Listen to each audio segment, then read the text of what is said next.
Thanks for joining us for another Contagion Coronavirus video.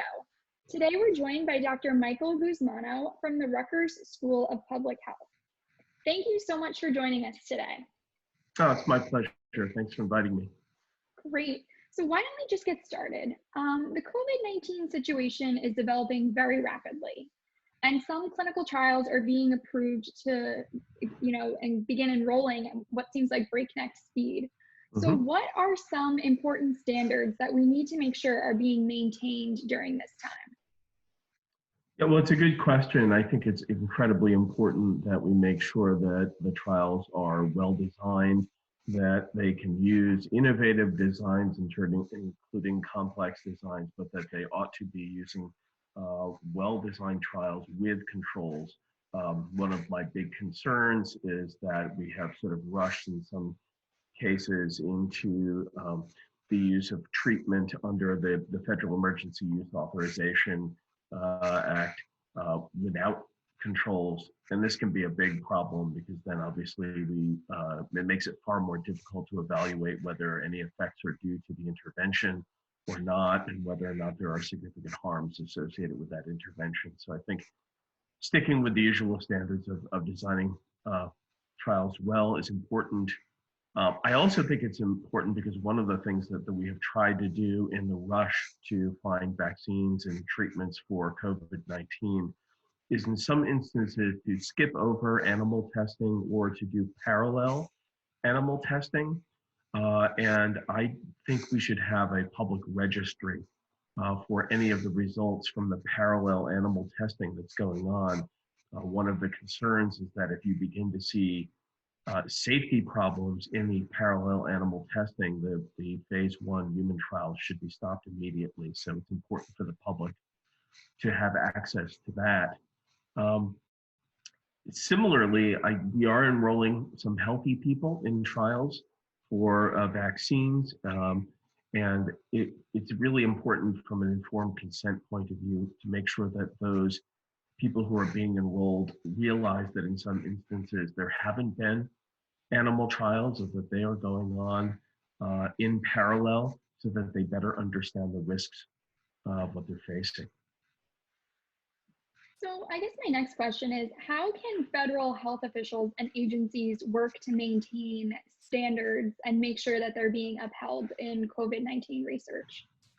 Right. Well, I think it's important for the FDA to continue to play its monitoring role, to make sure that it's getting real-time information and working in partnership, as it always does, with the pharmaceutical industry and with university researchers. And again, to have the political willingness to step in and stop things when there is evidence that the harms are outweighing the benefits.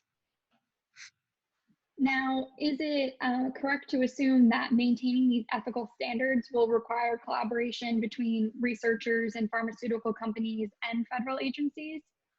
Yeah, well, I think this is always the case, and it's long been the case. I mean, our entire regime of developing, testing, monitoring, regulating new drugs involve public-private partnerships between the FDA or the European Medicines Agency and pharmaceutical firms, along with university-level researchers. So this has always been a public-private partnership, and that coordination is more important than ever.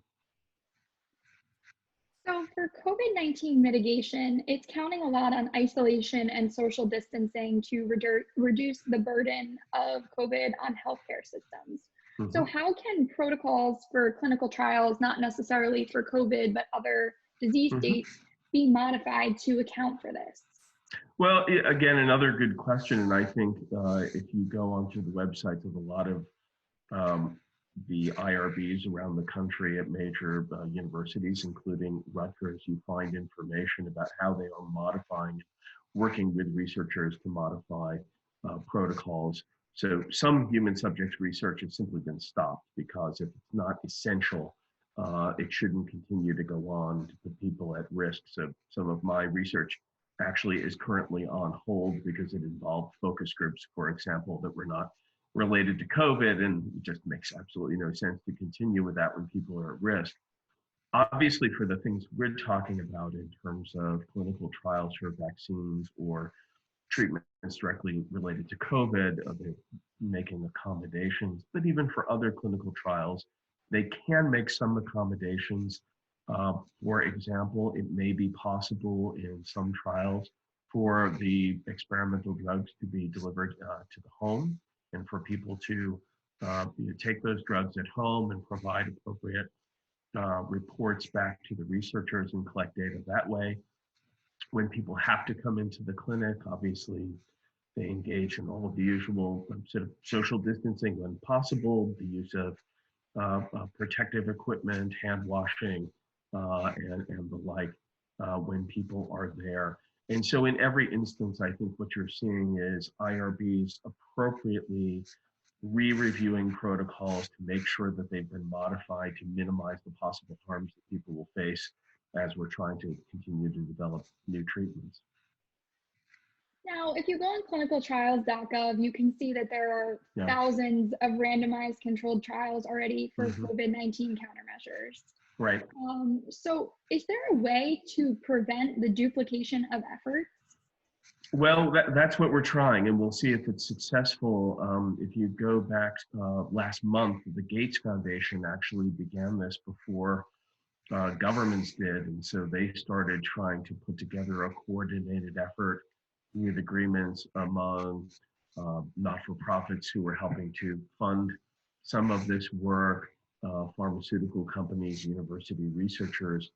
And in fact, just last week, the NIH, Francis Collins, the director of the NIH, announced a new collaborative effort in a public-private partnership to try to coordinate this. So you have on board the Food and Drug Administration, the EMA, most of the major pharmaceutical companies, university researchers, and others who are doing a number of different important things to try to eliminate unnecessary duplication. Some duplication of effort can be helpful, and with a competition to try to see who can develop the drugs.